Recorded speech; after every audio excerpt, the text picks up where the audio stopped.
Come on down. You're the next contestant on Price is Right Wrestling, and this week we sent creative and anybody in charge home and let the talents call the shots. And this was the result. I'm John Retton with my review of WWE NXT 2.0. And be honest, you forgot Apollo Crews was still employed, didn't you? They released so many goddamn talents, I actually forgot he was still there. He has quietly had a 7-year run in the company. I hope it continues. I hope maybe this run in NXT can revitalize him, because honestly, couldn't have gotten any worse, especially being saddled with Commander Aziz Light.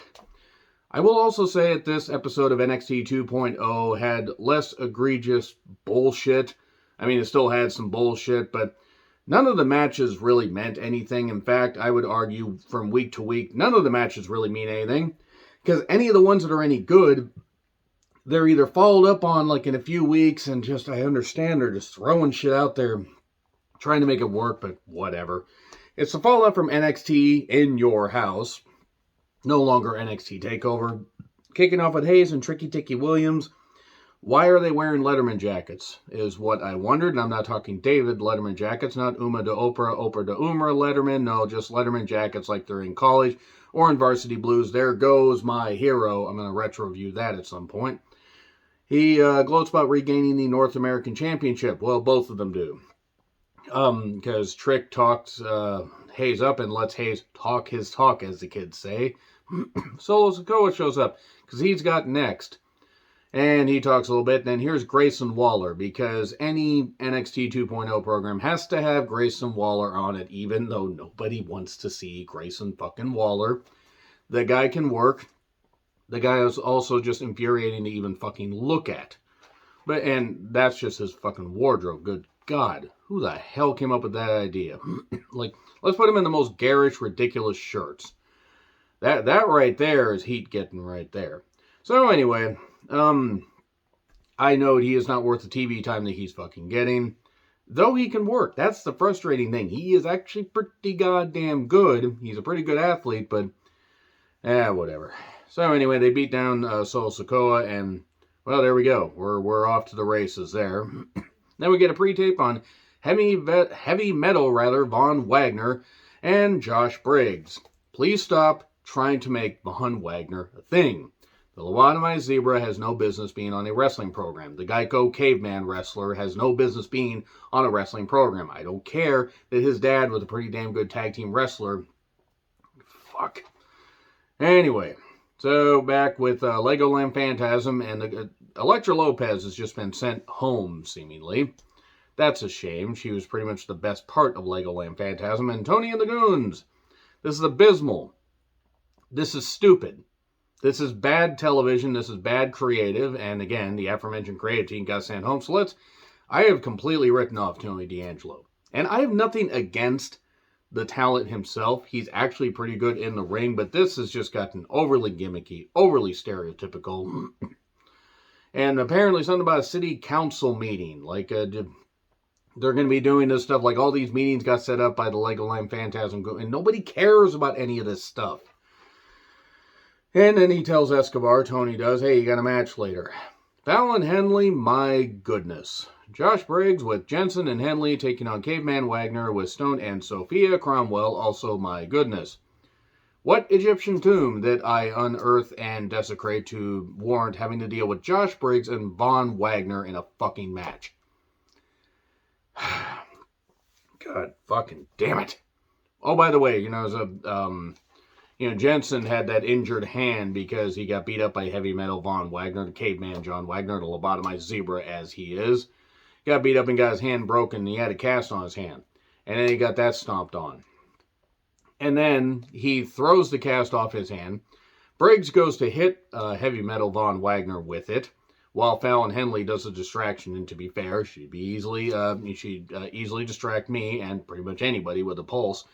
And he's supposed to hit him with the cast. He whiffs it. He fucking whiffs it. I'm supposed to hold on to this, and oops, I just let it go. Let's just roll with it. It's not like it's like, oh, it's live TV. You fucking morons. 1, 2, 3. Briggs gets a victory. They replayed it twice that he whiffed it. This is an amateur production. This is bad for professional wrestling. This is a bad show. I understand mistakes happen. Live TV, all that, even on tape programs, things can happen and the live audience will still see it. I get that.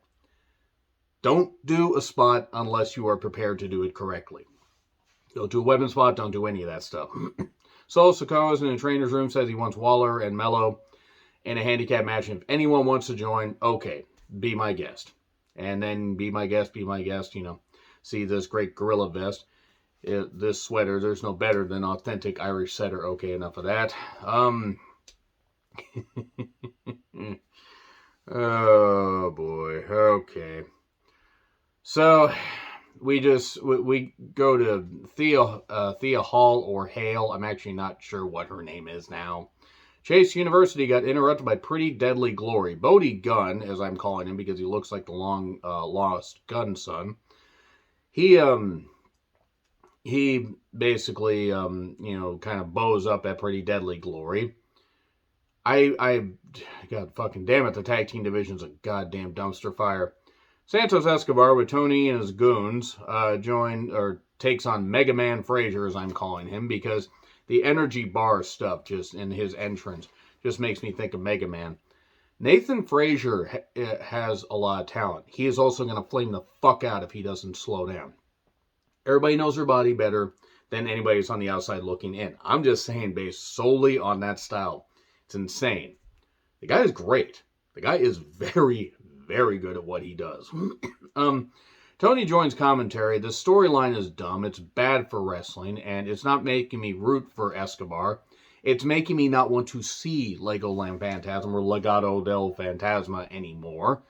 And Frazier has his hops. He did some good stuff. Of course, at one point there was a dive, tope suicida, pretty much through the corner or just by the corner by Escobar. And Tony's telling him, oh, nobody likes that. And then Frazier dives all over, and then a crowbar got thrown in. Devin Storm's really wondering how he gets passed around so much on wrestling programming in 2022 when he basically, is getting more attention than he ever did in WCW. I kid, nothing against the guy. But whenever they say crowbar, can't help it. I relived the entire last year of WCW, for better and for worse, and also for worse. Escobar says, no, Phoenix Splash, 1, 2, 3. And then Tony D is yelling at him, and this is dumb. This might actually be one of the worst things that NXT 2.0 has done all year. Mackenzie's with Zion Quinn, who takes off his shades, puts them back on, takes them off, and just keeps doing the stuff with his shades. Says that Wesley was dominated for about 5 minutes, or 4 minutes, 57 seconds, and he got lucky, something about a rabbit's foot, and luck on his side. And then here's Steiner. He's here to talk about beating Joe Wayne Gacy. Who's next? It's Apollo! Be honest, again, you forgot that Apollo Crews was still employed. I did. And I like Apollo. I have nothing against Apollo. I think he's a hell of a talent. He was never going to be WWE champion. But he was somebody that they probably should have left in developmental a little bit longer. He apparently dropped the Nigerian nail gimmick. Actually, the Nigerian nail was Commander Aziz, who rumors are running rampant, as it were, that apparently more releases will be happening, and I'm imagining Aziz will probably be one of them. I don't wish for releases to happen, but whatever. Let's just release more people, and then let's make morale really, really goddamn low. Maybe if we actually employed people that weren't fucking idiots, then we wouldn't have a problem, keeping a good roster going. Nevertheless, where has he been, is what I wrote down. Seriously, I don't think I've seen him on television in months. So the crowd gave him a big ovation, massive, pretty massive for a 500-seat venue there. Says that Steiner is great, and he's back to make history, and they shake hands. He says, until that day comes, hey, best of luck and everything. Apollo, no doubt, is going to get a shot, probably, I would say, not the Great American Bash, because that's on the 5th. I would say probably sometime around the next NXT non-takeover event for SummerSlam weekend, perhaps, or maybe they do one in August. I don't know. But good on seeing Apollo come back, and this isn't the last that we see of him. Pre-tape on Miss As If and Rox and Joe Wayne Gacy has his druids, and he calls them the Dyad. And they have a match next week. Joe Wayne Gacy can cut promos and he can work, and this stuff is really stupid and it's going to stunt the growth of a potential talent. By the way, there was a commercial for Chrisley Knows Best, and if you know anything or kept up with any of the news, Todd Chrisley and his wife, whatever the fuck that twat's name is, have been indicted on, well, charges that they did some really, really bad shit and everything. Maybe you should learn how to manage money and not pretend to be rich when you really aren't. I hope they go to jail. And oh boy, his wife survived a certain, illness. Bet she wishes she hadn't now with that shit going on. You both are fucking goddamn scumbags, and Todd was fucking lying for goddamn years and years and years, and I hope that they're jailed for goddamn life. And if the kids are involved, jail the fucking kids too. That fucking show is bad for just television in general and should have never seen the light of day. And any USA Network executives that greenlit it should be investigated by the authorities for possibly being involved. So, I'm going to use the proper name, Tiffany Stratton, taking on Roxanne Perez, Women Breakout Finals. So a heel is champion. I wonder who's going to win. Roxanne. It's Roxanne that won. Tiffany can work. This gimmick is stupid. It is really stupid. It hides.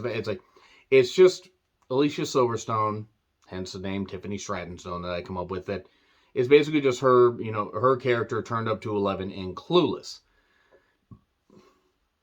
It's just, I'm sorry, it's just, it stunts any potential to take her seriously as an athlete. At one point, she was focusing on the arm and even, ripping apart the hand and everything. She was even aggressively and violently fingering Roxanne at one point. I'm surprised USA Network did not pull it off the air.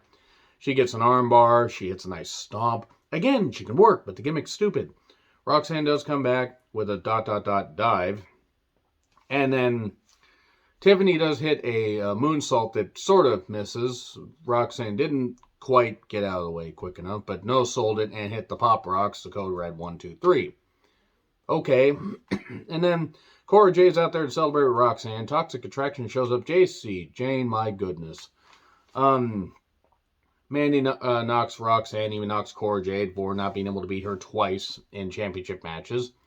You'll fail just like Cora. And then we get a brawl and a beatdown. And suddenly, because it's 3-on-2, here comes Indy Hartwell. And she just steamrollers and broadsides JC. My good, I don't know if that was a sell by JC or JC just went down and said, well, fuck, she just broadsided me, so I probably should stay down. Indy just nailed her. Good fucking grief. And I wrote down, I smell a 6-woman tag next week. They're going to have a 6-woman tag next week. Ow. Bodie Gunn was attacked by Pretty Deadly, apparently, and Andre Chase says he'll go it alone. Cena returns on the 27th. 20 years of Cena, 1,000 years of no. So, Vic Joseph tells Wade his favorite Cena moments when he buried him under a whole bunch of chairs at TLC 2010, and effectively buried Wade Barrett's chances of ever being a main event guy. And Tiffany Strattonstone interrupts a interview with Wendy Chu and gets wet courtesy of Wendy Chu's cup. I'm just going to leave that visual right there because I despise the Wendy Chu gimmick. It's bad for wrestling. Andre Chase going alone against Pretty Deadly Glory. The fuck happened to NXT, I wrote down. Bodie runs down. He's like, oh no, he needs us. He needs us. And then this Thea Hale or Hall or whatever her name is right now wants to be tagged in, and then Pretty Deadly Glory wins anyway. I'm not sure what the point of Pretty Deadly Glory is, except maybe to annoy me. And Hayes and Tricky Ticky Williams run into Tony and his goons. Hey, if you fall in line, you'll keep your title longer. Italians telling black people to fall in line. Good visual. So, I wrote down I have completely written off Tony D'Angelo. I don't wish him ill, but this is overly gimmicky and it's not good television. St. Elmo's Fire beat Tatum Paxley very, very quickly. Why does she have a flaming bat? And what is going on with NXT?